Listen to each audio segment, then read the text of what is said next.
আসসালামু আলাইকুম।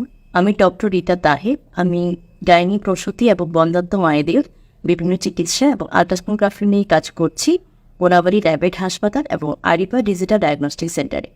আজকে আমি আপনাদের সাথে আলোচনা করব খুবই কমন এবং ইম্পর্টেন্ট একটি পরীক্ষা, যেটা আল্ট্রাসোনোগ্রাফি পরীক্ষা, যেটা বর্তমান সময়ে খুবই ইম্পর্টেন্ট। প্রত্যেকটা রোগীর কাছে যেন এটা অনেক বেশি জনপ্রিয় একটি পরীক্ষা। আজকে আমি আলোচনা করব যে প্রেগনেন্সির পুরো সময়টার মধ্যে রুটিনলি কতবার আল্ট্রাসোনোগ্রাফি করা উচিত এবং কেন। আসলে প্রেগনেন্সির পুরো সময়টাকে 40 সপ্তাহে ভাগ করা হয়ে থাকে এবং 3টা ট্রাইমেস্টারে, ফার্স্ট ট্রাইমেস্টার, সেকেন্ড ট্রাইমেস্টার এবং থার্ড ট্রাইমেস্টার। প্রত্যেকটা ট্রাইমেস্টারই আসলে আল্ট্রাসোনোগ্রাফির গুরুত্ব অনেক বেশি। তো ফার্স্ট ট্রাইমেস্টারে আল্ট্রাসোনোগ্রাফিটা করা হয় 6 থেকে 8 সপ্তাহের মধ্যে। এই সময়টা করা হয় কারণ যে বাচ্চার যে ঘর অর্থাৎ জেস্টেশনাল সেক আসছে সেটা আসছে কিনা এবং সেটা কত সপ্তাহ হয়েছে এবং বাচ্চার হার্টবিট সেটা আসছে কিনা, বাচ্চা একটি বাচ্চা নাকি দুইটি বাচ্চা সেটিও দেখা হয়। কারণ একটি বাচ্চা বা দুটি বাচ্চা তার উপর ডিপেন্ড করে পেশেন্টের যেই ওষুধ বা খাবার দাবার, সেটা অনেক ডিপেন্ড করে। এবং বাচ্চাটা জরায়ুতে আছে নাকি জরায়ের বাহিরে আছে। যদি জরায়ের বাহিরে থাকে সেটা কিন্তু অ্যাক্টিভ প্রেগনেন্সি, যেটা মেডিকেলের সময় খুবই ইমার্জেন্সি একটি কন্ডিশন, যেটা খুবই পেশেন্টের জন্য অনেক রিস্কি হয়ে যায়, জীবন বরণ নিয়ে এখানে এটা টানাপোড়েন পড়ে যায়। সেই জন্য আসলে ফার্স্ট ট্রাইমেস্টারে আল্ট্রাসোনোগ্রাফিটা খুবই গুরুত্বপূর্ণ। আরেকটা জিনিস যেটা জানা যায় যে EDT অর্থাৎ এক্সপেক্টেড ডেট অফ ডেলিভারি, যে বাচ্চা হওয়ার সম্ভাব্য যে ডেটটা, সেটাও কিন্তু ফার্স্ট ট্রাইমেস্টার আল্ট্রাসোনোগ্রাফি করেই মোটামুটিভাবে কনফার্ম হয়ে যায়। তারপর আরেকটা আল্ট্রাসোনোগ্রাফি করতে হয় 16 সপ্তাহে, যে আল্ট্রাসোনোগ্রাফিটা করে জানা যায় যে বাচ্চার যে মেরুদণ্ড সেটা ঠিকমতো গ্রোথ হয়েছে কিনা, সেখানে কোনো অ্যাবনর্মালিটিস আছে কিনা অর্থাৎ হাইড্রোসফিটালিস আছে কিনা সেটা জানা যায়।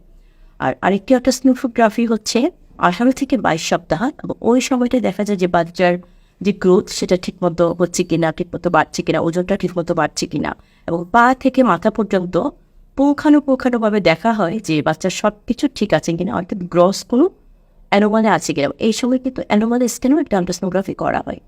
আর আরেকটা আল্ট্রাসোনোগ্রাফি করা হয় 28 সপ্তাহ পরে, অর্থাৎ 32 থেকে 36 সপ্তাহের মধ্যে। এবং এই আল্ট্রাসোনোগ্রাফিটা করাও কিন্তু খুবই জরুরি, কারণ এই সময় আসলে জানা যায় যে বাচ্চার পজিশনটা কীভাবে আছে, ঠিক উল্টা পজিশনে আছে নাকি সোজা পজিশনে আছে, এবং বাচ্চা পানির পরিমাণটা কেমন আছে, বাচ্চার ওজনটা কেমন আছে, এবং বাচ্চার যেই প্লাসেন্টাল পজিশন সেটা কীভাবে আছে, এবং তার উপরে কিন্তু ডিপেন্ড করে যে বাচ্চার ডেলিভারিটা আসলে কীভাবে হবে।